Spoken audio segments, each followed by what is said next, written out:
systems that rely on Microsoft 365 apps. Massive tech outages. Global internet outage having a major impact. A catastrophic system failure that's hit Microsoft computers around the world. Are affecting banks, airlines, and broadcast. من أقل من 24 ساعة فاتوا حصل قلق وعطل في كل الأجهزة اللي شغالة بنظام مايكروسوفت، والعالم كله دخل في حالة توقف عن العمل. مطارات وسكك حديد وسلاسل مطاعم كبيرة ومولات وقنوات تلفزيونية وشبكات إخبارية وقفت بثها المباشر تماما، وغيرهم كتير. والكل قال إن ده أكيد هجوم سيبراني وهو اللي أثر على أنظمة مايكروسوفت بالشكل ده. لكن خلينا ندخل في الموضوع على طول ونعرف السبب الحقيقي في البهدلة اللي حصلت النهاردة من الصبح واستمرت لعدد من الساعات. أهلا بكم في حلقة جديدة من مسلماينز، واللي هنتكلم فيها عن الهجوم السيبراني اللي حصل النهاردة على أنظمة مايكروسوفت.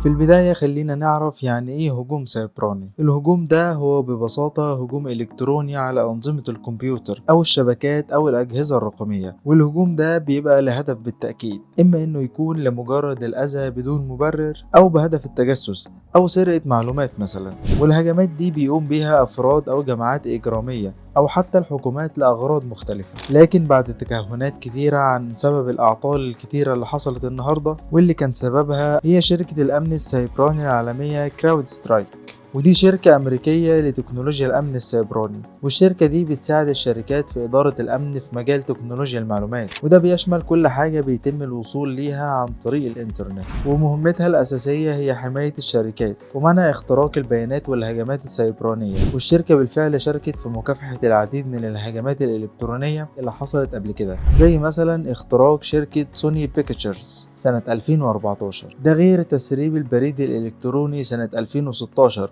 واللي شمل اللجنة الوطنية الديمقراطية في أمريكا. وبالرغم من ضخامة الشركة دي حوالين العالم، إلا إنها تسببت النهاردة في إنه يحصل عطل تقني فجأة في أنظمة الكمبيوتر اللي شغالة بنظام مايكروسوفت.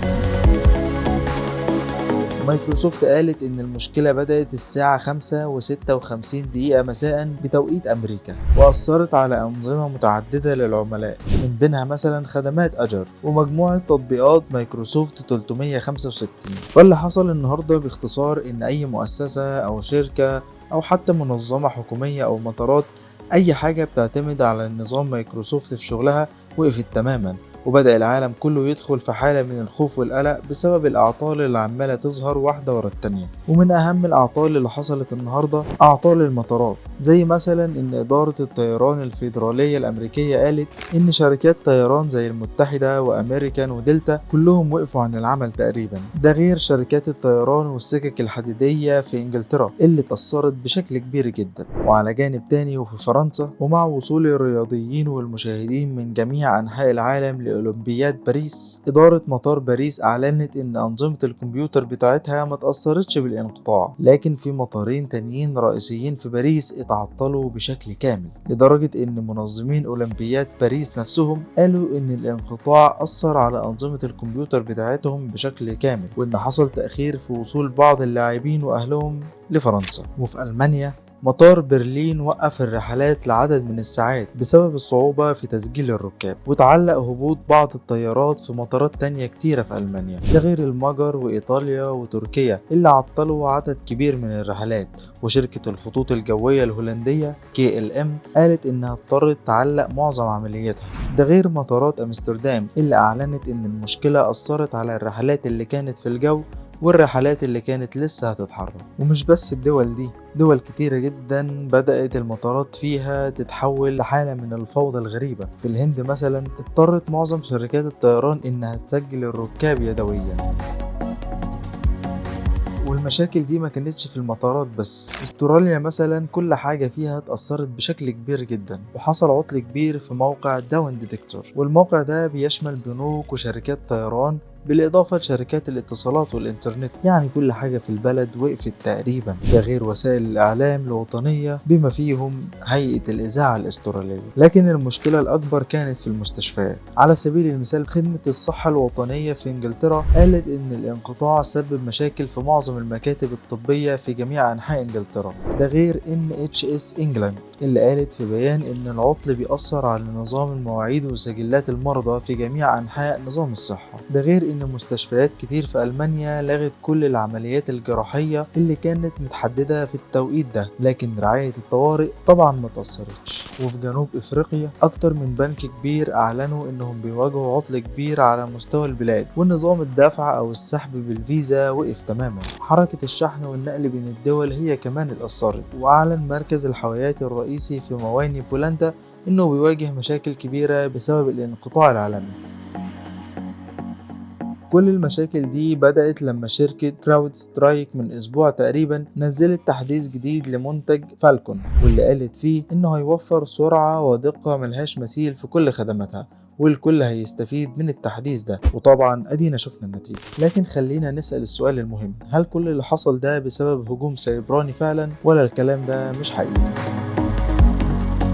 بعد ما العالم كله كان عمال يقول ان ده هجوم سيبراني وان الهاكرز هم المسؤولين عن اللي حصل، طلعت الشركة بيان وقالت ان المشكلة ما كانش من هجوم سيبراني او حادثة امنية، لكن المشكلة كلها بدأت بسبب التحديث الخاطئ اللي نزل على اجهزة الكمبيوتر اللي بتشتغل بنظام ويندوز، وانهم شغالين على حل المشكلة دي. وشركة مايكروسوفت 365 قالت انها شغالة على تحويل كل العمليات لأنظمة بديلة. وشركة كراود سترايك قالت في بيان مرسل عن طريق البريد الإلكتروني إنها شغالة بنشاط مع كل العملاء المتضررين من الأعطال اللي حصلت، وأكدت إن كل ده حصل بسبب التحديث اللي نزلوه من كام يوم، وإنهم بيشتغلوا على حل الخلل ده عن طريق إنهم يسحبوه من التحديث ده. وفي الوقت نفسه الحكومات والمسؤولين والشركات حوالين العالم بيحاولوا يساهموا بكل الطرق المتاحة في حل الأزمة اللي استمرت لساعات. في اللحظة اللي انت بتشوف الفيديو ده فيها أحب أقولك إن المشكلة اتحلت فعلا، وإن الشركة قدرت بالفعل إنها تسحب التحديث اللي تسبب في كل الأعطال اللي حصلت. لكن طبعا مش كل المشاكل اتحلت،